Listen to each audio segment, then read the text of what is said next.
Bonjour à tous et bienvenue sur ma chaîne YouTube KDG Structure. Aujourd'hui, nous allons voir quelques astuces. Et ici, voilà voilà les points que nous allons aborder dans cette vidéo. Ici, nous allons voir ce portique.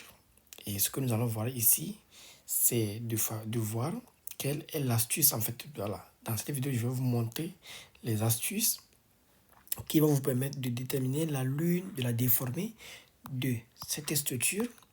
En fait, c'est un portique avec des encastrements ici et là et une échelle uniformément répartie à ce niveau. Donc, le but de cette vidéo, c'est de vous montrer comment déterminer la lune de la déformée de ce portique.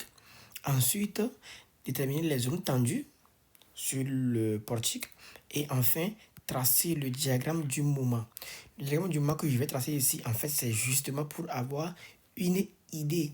Ce n'est pas, voilà, je ne vais pas placer comme les valeurs de ce diagramme, mais cela vous permet de voir quelles sont les zones tendues, les zones comprimées et éventuellement comment ça évolue le diagramme sur le portique. Donc, n'hésitez pas, abonnez-vous, partagez la vidéo et likez. Donc, si vous aimez, mettez dans le commentaire que vous avez aimé. Je reviendrai vous faire des vidéos de ce genre. Maintenant, on va commencer par la lune de la déformée. Donc, ce qu'il faut savoir ici, j'ai ici une charge uniformément répartie. Donc, il faut toujours commencer par la zone qui vous paraît, la zone qui vous attire, en fait, la zone qui vous parle. Et donc, sur cette structure, la zone qui nous parle, c'est ici. Voilà, on va se concentrer sur la zone là et voir comment se déforme cette partie. Donc, évidemment, si cette partie, il y a une charge qui est posée, donc la poutre va se déformer. Donc, je vais représenter la lune de cette partie-là. Et du coup, je disais, la poutre fait un truc comme ça. Voilà. La poutre se déforme comme ça. Maintenant que la poutre se déforme, qu'est-ce qui se passe? Les autres poutres aussi doivent suivre la déformation. En fait, la poutre là, qui était initialement là, avec un angle 90 degrés ici, et 90 degrés là, se déforme comme ça. Donc, l'angle qui est là, avec l'effet portique, l'angle 90 degrés qui est là, va se retrouver si la poutre se déforme, donc ça va être déformé avec cet angle 90 degrés. Parce qu'il y a un effet portique partout et ailleurs. Donc, si on comprend ça, on est d'accord que... Attends, je refasse ça, je remets. Je disais que ça fait ça. Voilà, un truc comme ça. On part dessus comme ça. Maintenant, qu'est-ce que je fais? Je vais me pencher sur la poutre là pour voir sa déformation. N'oublions pas l'effet portique dont j'ai parlé dans cette partie. Et donc, si c'est ça, je vais voir un truc ici comme ça. Ici, voilà, ça se déforme comme ça parce que je dois conserver les 90 degrés ici. Donc, ça se déforme comme ça. Après, ça évolue vers et ça fait 0 ici. En fait, ici, ce qu'il faut savoir, la lune de la déformée, ça part et ça revient là parce que l'angle, avec l'effet de l'encastrement, l'angle qui est là doit être égal à 0. Donc, ça fait que ça revient comme ça. Voilà, j'exagère un peu parce que je le fais à la main. Maintenant, ce qui se passe est que ici, la poutre là, et cette poutre, il y a un angle 90 degrés. Donc, la poutre là doit se déformer comme ça. Parce que si ça fait comme ça, on va avoir l'angle qui est là et l'angle qui est là ne fait pas 90 degrés. Donc, il faut que ça pousse vers le haut.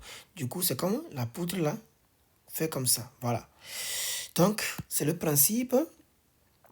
Avec l'effet de 90 degrés que je dois avoir ici, je conserve ça comme ça. Et dans ce sens, je vais avoir mes 90 degrés ici. Voilà, donc ça évolue. Voilà, ça fait aussi 0 ici parce qu'il y a un encastrement. Voilà. Une fois que j'ai ça, je reviens maintenant à cette partie-là. Donc, n'oubliez pas l'effet portique. Ici, c'est 0 parce qu'il y a un encastrement. Donc, n'oubliez pas l'effet portique là. L'effet portique va aussi faire que la poutre là ne se déforme pas comme ça, mais plutôt vers l'extérieur. Puisque ça déforme vers l'intérieur, le 90 degrés que nous voulons ici, on ne peut pas l'avoir. Donc, je fais pareil.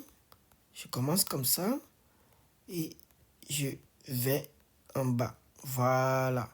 Donc, une fois que j'ai ça, donc ça veut dire que quelque part ici, j'ai 90 degrés. Voilà. Vous voyez un peu, ça c'est un peu l'allure de la déformée. Voilà. Là, on va définir avec le premier point.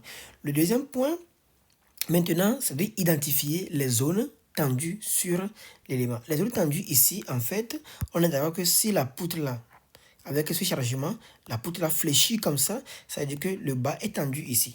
Donc, on part toujours de cette hypothèse que, en fait, cette réalité plutôt que quelque part ici en bas, on va avoir la zone tendue. Si on parle de ça, cela veut dire que si la poutre la tourne comme ça aussi, la zone tendue est quelque part ici et la zone tendue quelque part ici. Donc la zone tendue, voilà. Donc on va avoir se retrouver avec une zone tendue ici en bas et une zone tendue ici en haut. Donc si c'est ça, cela veut dire que quelque part ici en haut, on va avoir une zone tendue et ici en haut, une zone tendue. Vous voyez ici, ici, ici. Et là, et là. Donc, quelque part, sur la poutre là aussi, on va avoir une zone tendue en bas. Parce que la poutre se déforme comme ça et fait ça. Donc, la zone tendue est ici et la zone tendue est là. Donc, je vais les placer, zone tendue là et zone tendue ici. Donc, une fois qu'on a cette zone tendue là, je reviens sur la poutre qui est ici. En fait, la poutre qui est là, ça se déforme comme ça et ça fait ça. Donc, la zone tendue est quelque part ici et quelque part là. Donc, je reprends ma zone tendue là et la zone tendue ici.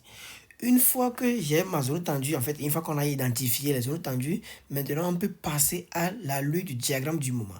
La lutte du diagramme du moment, il faut partir de ce principe. Si j'ai une poutre sur deux appuis, avec une charge uniformément répartie, voilà quelque part ce qui se passe. Ça, c'est la lutte de la déformée. Voilà, la poutre se déforme comme ça. Et moi, je vais plutôt dessiner le moment dans cette direction. Le moment est comme ça. Voilà, ça c'est un moment positif. Ce qui veut dire quoi? J'ai juste dit ici que ici, la zone tendue est en bas. Donc, j'ai juste dessiné le moment à l'opposé de la zone tendue. Donc, alors que ce n'est pas la convention là qui se trouve dans le robot. Dans le robot, bon, ça dépend de quel logiciel que vous utilisez. Si vous utilisez le robot, vous prenez une poutre sur deux appuis avec une charge uniformément répartie. Vous allez voir que le robot va vous dessiner le diagramme du moment comme ça, positivement vers le bas. Il dessine le diagramme du moment positif, le moment positif, là où la fibre est tendue. Mais on va pas partir de cette convention, on va partir de la convention où on dessine le diagramme du moment positif dans l'opposé. Donc, si je comprends ça, ça veut dire que ici j'ai ma zone tendue, donc ça veut dire que mon moment positif est comme ça. Donc, je vais commencer par tracer le diagramme du moment. Le moment, ici, ce qu'il faut savoir, le moment part de ce point. Non, je prends plutôt une couleur plus simple. Le noir, non. Je prends une couleur, quelle couleur je vais prendre là? Couleur rouge, voilà. Je prends la couleur rouge, j'augmente un peu l'épaisseur.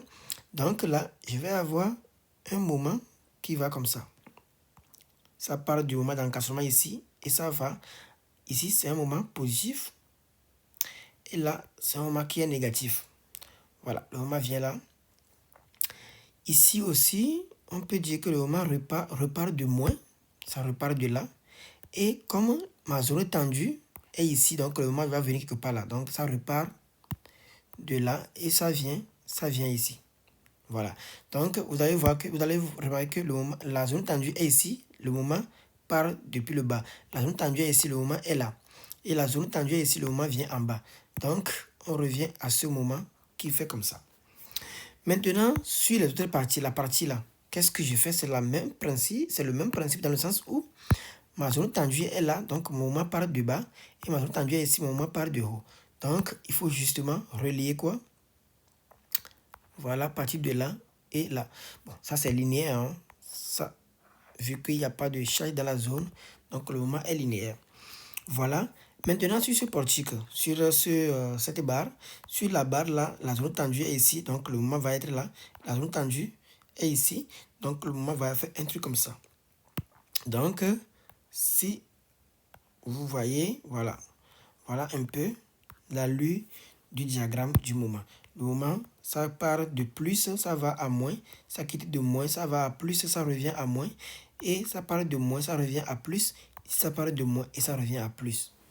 Voilà un peu ce que je vais vous montrer dans cette partie. En fait, ici, le but, en fait, si vous savez, vous connaissez ces astuces-là, en fait, vous allez être plus à l'aise avec vos résultats, dans le sens où vous allez pouvoir analyser vos structures et savoir est-ce qu'il y a des erreurs de modélisation, des erreurs d'application des charges, et éventuellement, si c'est une structure qui est en béton, vous allez être capable de identifier les zones à renforcer, puisque ici c'est tendu, donc il faut renforcer ici. Si c'est tendu, il faut renforcer. Si c'est tendu, il faut renforcer. Tendu, renforcer, tendu, renforcer, tendu, renforcer, tendu, il faut renforcer.